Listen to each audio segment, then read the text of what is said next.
Bismillahirrahmanirrahim. Assalamualaikum warahmatullahi wabarakatuh. Insyaallah akan saya lanjutkan dengan pembahasan zakat mal yang ada di dalam Al-Quran dan zakat mal yang ada ketika zaman kontemporer sekarang. Yaitu zakat mal yang sudah ada di dalam Al-Quran dari zaman dulu itu. Yang pertama adalah zakat emas dan perak. Jadi emas dan perak ini berupa perhiasan, bisa menjadi salah satu harta kepemilikan yang bisa diberikan sebagai zakat mal. Selain itu, mata uang yang terbuat dari emas dan perak juga bisa dijadikan sebagai harta zakat mal tadi. Berbagai bentuk penyimpanan uang lainnya seperti tabungan, cek, saham atau surat berharga lainnya termasuk dalam kategori emas dan perak yang bisa diberikan sebagai zakat mal. Jadi seperti tabungan, cek, saham atau surat berharga lainnya, deposito, itu juga satu jenis dengan zakat emas dan perak tadi. Begitu pula dengan harta kekayaan lainnya seperti rumah, villa, kendaraan, tanah dan lainnya bisa diberikan untuk orang yang membutuhkan, untuk mereka mendapatkan manfaatnya. Beberapa harta kekayaan ini dapat diuangkan dan diberikan sebagai zakat mal. Kemudian yang selanjutnya itu binatang ternak. Jadi binatang ternak untuk zakat mal ini meliputi hewan besar seperti onta, sapi, kerbau, dan bisa juga untuk hewan kecil seperti kambing, domba, ayam, atau burung. Jadi ini adalah binatang yang diternakan. Kemudian yang ketiga adalah hasil pertanian. Macam-macam zakat mal dari hasil pertanian ini atau tanaman yang mempunyai nilai ekonomis seperti biji-bijian, umbi-umbian, sayuran, buah-buahan, tanaman hias, rumput-rumputan dan lain sebagainya yang bisa menghasilkan gitu, memiliki nilai ekonomi seperti sayur-sayuran, itu juga bisa dijual belikan, maka ini hasil pertaniannya, maka perlu dikeluarkan zakatnya. Kemudian zakat yang pada saat jam kontemporer, yang pertama adalah harta perniagaan. Jadi harta perniagaan adalah semua yang diperuntukkan untuk diperjualbelikan. Misalkan harta perniagaan ini bisa berupa barang seperti peralatan, pakaian, makanan, perhiasan dan lain sebagainya.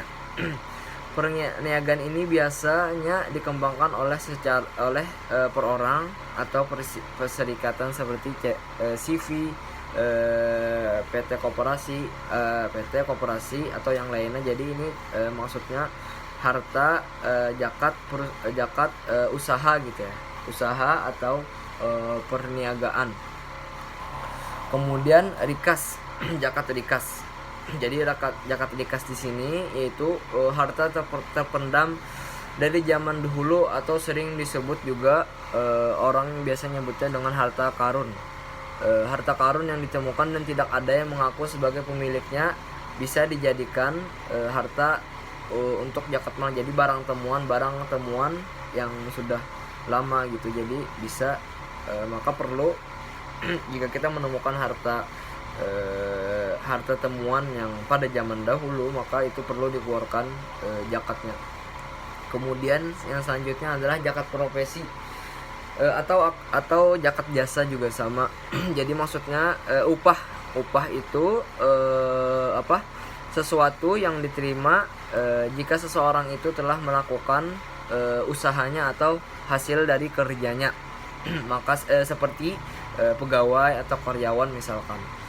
Maka menurut Syekh Yusuf Al-Qaradawi, beliau menyatakan bahwa diantaranya yang penting yang butuh perhatian dari kaum muslimin saat ini adalah penghasilan atau pendapatan yang diusahakan melalui keahliannya atau profesinya tadi ya, baik keahlian yang diusahakan sendiri ataupun bersama-sama. Semua penghasilan melalui kegiatan profesional tersebut apabila telah mencapai nisab, maka wajib dikeluarkan zakatnya. Jadi jika memang nisabnya setelah tercapai, maka zakat dari dari keahlian kita tadi, seperti misalkan pegawai atau karyawan itu perlu dikeluarkan. Kemudian zakat pertambangan yaitu barang-barang yang keluar zakatnya itu dari jenis pertambangan seperti minyak, batu bara, gas, air mineral, dan sumber daya alamnya yang wajib dikeluarkan setahun sekali dengan kadar 2,5%. Setelah diperhitungkan pendapatannya dikurangi dengan biaya-biaya yang digunakan untuk mengeksplorasi dan mendapatkan hasilnya. Jadi maksudnya hasil bersihnya diambil 2,5%. Karena zakat barang tambang ini dari awal niatnya untuk jual beli. Jadi memang sistem dari zakat pertambangan itu kan mirip seperti jual beli, dikiaskan seperti jual beli, maka mirip dengan, maka maksudnya dikiaskan dengan zakat perdagangan itu, maka perhitungannya sama. Kemudian zakat surat-surat berharga, zakat saham bisa misalkan salah satu bentuk harta yang berkaitan dengan perusahaan dan bahkan berkaitan dengan kepemilikannya adalah saham tadi. Biasanya pada akhir tahun pada rapat umum pemegang saham dapat diketahui tuh keuntungannya, keuntungan perusahaan berapa, kerugiannya berapa, maka dan pada saat itulah ketentuan kewajiban zakat terdapat pada saham tersebut. Kemudian yang terakhir adalah zakat obligasi. Syekh Yusuf Al-Qaradawi beliau menyatakan bahwa obligasi adalah perjanjian tertulis dari bank. Bisa dari perusahaan, bisa dari pemerintahan. Itu kepada pemegangnya untuk melunasi sejumlah pinjaman pada masa tertentu dengan bunga tertentu pula. Akan tetapi karena dalam obligasi terdapat bunga dan sudah jelas keharaman dari bunga itu, maka alternatif lainnya yaitu sukuk ya, yang untuk yang syariahnya, maka sukuk merupakan surat obligasi yang diturunkan berdasarkan prinsip syariah. Jadi bukan yang obligasinya, cuma namanya saja dinamakan dengan zakat obligasi. Mungkin sekian, salah hilaf mohon maaf. Wassalamualaikum warahmatullahi wabarakatuh.